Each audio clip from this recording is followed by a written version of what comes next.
I'm 92 years old. My blood pressure runs like a woman half my age. My feet are warm, even in January. I walk up the stairs to my bedroom every single night without stopping to catch my breath. And I don't take a single prescription pill. Not one. I know that sounds like something you'd see on one of those late night commercials, the kind where the fine print scrolls faster than you can read it. But I'm not selling anything. I'm just an old woman sitting in her kitchen, and I've been carrying this secret long enough that I think it's time I finally told somebody. So let me tell you how it started, because it didn't start with some doctor handing me a pamphlet. It didn't start with a study I read online. It started with my neighbor, Vera. Vera was 78 when I met her, and she looked about 60. I'm not exaggerating. That woman had color in her cheeks, she moved through her garden like someone who had somewhere important to be, and she never once complained about her joints or her circulation the way the rest of us did whenever we got together for coffee.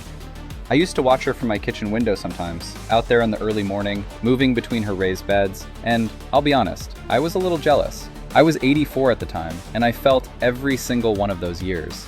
My hands were always cold, my ankles would swell by the afternoon. I'd wake up at 3 in the morning with my legs cramping so bad I'd have to sit on the edge of the bed and press my feet into the floor just to make it stop. My doctor kept adjusting my medications, adding one, tweaking another. I was taking 4 different pills every morning, and I still felt terrible.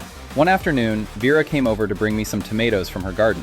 She always did that. She was generous that way. And I must have looked particularly worn out because she sat down at my table and just looked at me for a moment. Not with pity, with something more like recognition. Like she'd been where I was and remembered it clearly. She said, "Maria, can I ask you something personal?" And I said, "Vera, at our age, what's left that's personal?" She laughed. And then she asked me about my sleep, about my legs, about my hands.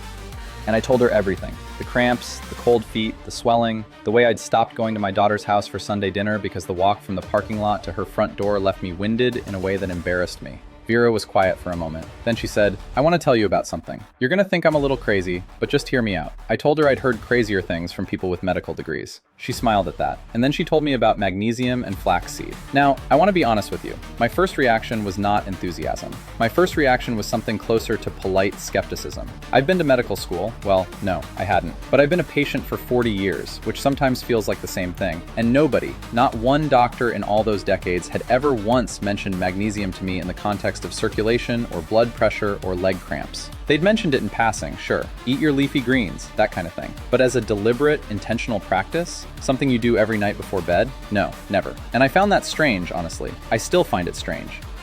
Because what Vera described to me that afternoon turned out to be one of the most well-documented minerals in the human body, essential for over 300 biological processes, she told me. And yet there I was at 84 years old, hearing about it for the first time from a woman who grew herbs in her backyard. I don't know what that says about the system. I have my thoughts, but I'll keep those to myself for now. What Vera told me was this. She said that as we age, most of us become chronically deficient in magnesium. Not because we're doing anything wrong necessarily, but because the body absorbs it less efficiently over time. And because a lot of the foods we grew up eating, the whole grains, the dark leafy vegetables, the seeds and nuts, had been quietly replaced in the American diet by things that don't carry that same nutritional weight. She said that without enough magnesium, the smooth muscle tissue in your blood vessels can't fully relax. And when those vessels stay slightly contracted, blood has a harder time reaching the extremities. Your feet get cold, your pressure creeps up, your heart works harder than it needs to. And at night, when your body is trying to repair itself, the muscles cramp because they're essentially running on empty. She said, think of it like old pipes in a house. I loved that image. She said, when the pipes are clean and the pressure is right, water flows all the way to every faucet. But when there's buildup, when there's restriction, the water barely makes it to the rooms at the far end of the house. She said, that's what's happening inside an aging body that isn't getting enough magnesium. The far rooms, the feet, the legs, the capillaries at the surface, they're not getting what they need. And the flaxseed, she explained, works alongside the magnesium in a way that surprised me. Flaxseed contains something called alpha-linolenic acid. That's an omega-3 fatty acid. And it helps reduce the kind of low-grade inflammation that tends to accumulate in the blood vessel walls over time. It also contains lignans, which she described as natural compounds that help regulate certain hormonal processes in the body. Together, she said, the magnesium and the flaxseed create a kind of quiet, steady restoration. Not dramatic, not overnight, but real. I listened to all of this. I nodded. I thanked her for the tomatoes. And then I did absolutely nothing about it for 3 weeks. Because that's how I am. I'm stubborn. Always have been. My husband used to say I could watch a house burn down and still insist on finishing my sentence before calling the fire department. He wasn't wrong. So I sat with the information, turned it over in my mind, thought about it while I was lying awake at 3 in the morning with my legs cramping, and I kept thinking, if this were real, if this actually worked, someone would have told me by now. That thought went around and around in my head. And I think a lot of people feel that way. I think that's actually a reasonable thing to feel. But then one night, the cramping was particularly bad. I mean, the kind of bad where you're sitting on the edge of the bed in the dark, pressing your feet into the cold floor, and you think, I am 84 years old and I am exhausted, and I have nothing left to lose by trying something different. So I got up, I went to the kitchen, and I made the drink. Let me tell you exactly what I did, because I want you to have this. I want it to be clear. I used 1 teaspoon of food-grade magnesium citrate powder, not oxide. Vera was very specific about that. She said citrate absorbs much better in the body. I measured out 1 tablespoon of ground flaxseed, not whole, ground, because the whole seeds pass through without being absorbed. I added those to a mug. Then I poured in about 8 ounces of warm water. Not boiling, not cold, just warm. The way you'd want it if you were trying to dissolve something gently. Somewhere around 110 to 120 degrees Fahrenheit is what I aimed for. I stirred it for about 30 seconds until it was well mixed. And then I drank it slowly, sitting at my kitchen table in the quiet, about 30 minutes before I went to bed. That's it. That's the whole recipe. The first night, I didn't feel anything dramatic. I went to bed, I slept about the same as usual. I woke up once with some mild cramping, but it passed faster than normal. I thought, well, maybe. The second night, same thing. I drank it, I went to bed, but I noticed something when I woke up in the morning. My feet were warm. Not just room temperature, warm.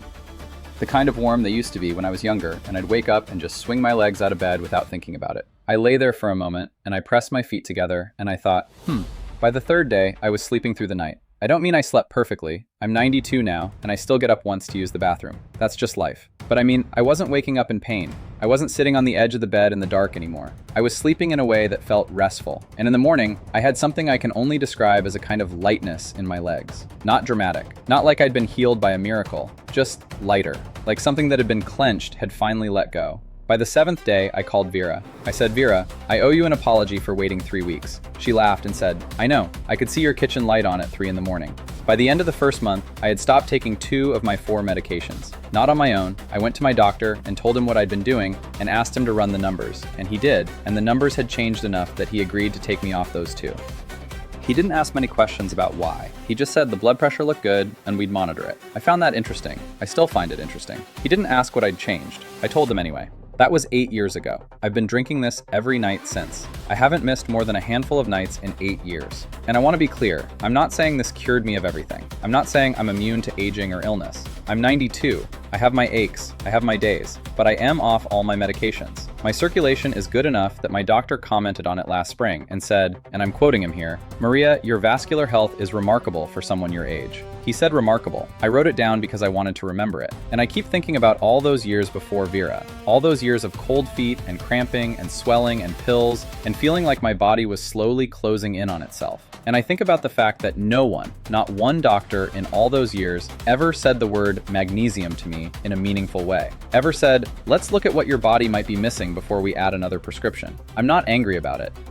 I've made my peace, but I do think about it. I think about my mother, who spent the last 10 years of her life barely able to walk to the end of her street. I think about my sister, who passed at 79 and spent her final years in a kind of fog that the doctors called age-related decline. And I genuinely wonder whether things might have been different, whether something as simple and inexpensive and accessible as magnesium and flaxseed might have given them more of themselves back. I'll never know, but I wonder. There's something about getting older in this country that I've thought about a lot. There's a way that people stop expecting things to get better. There's a kind of quiet resignation that sets in, and I understand it. I felt it myself, where you start thinking that decline is just the deal, that you signed up for it when you got old, and the best you can do is manage it. And I think that resignation is sometimes reinforced by the systems around us. Not maliciously. I don't think anyone is sitting in a room somewhere deciding to keep old women cold and cramped. But I do think there's a gap, a real gap, between what's known and what gets communicated.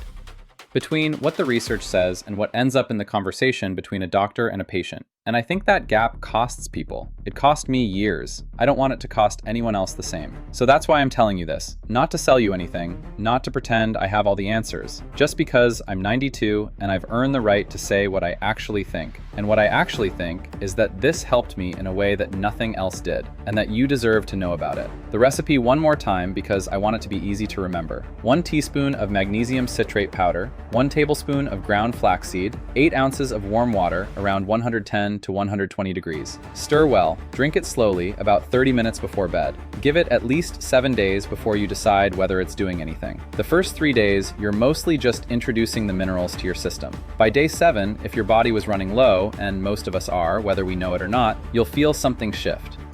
I describe it to people as the difference between a house where the pipes haven't been touched in decades and a house where someone finally came in and cleaned everything out and balanced the pressure. The water starts reaching the far rooms again. Your blood starts reaching the far places. Your feet warm up. Your sleep deepens. Your heart doesn't have to push so hard.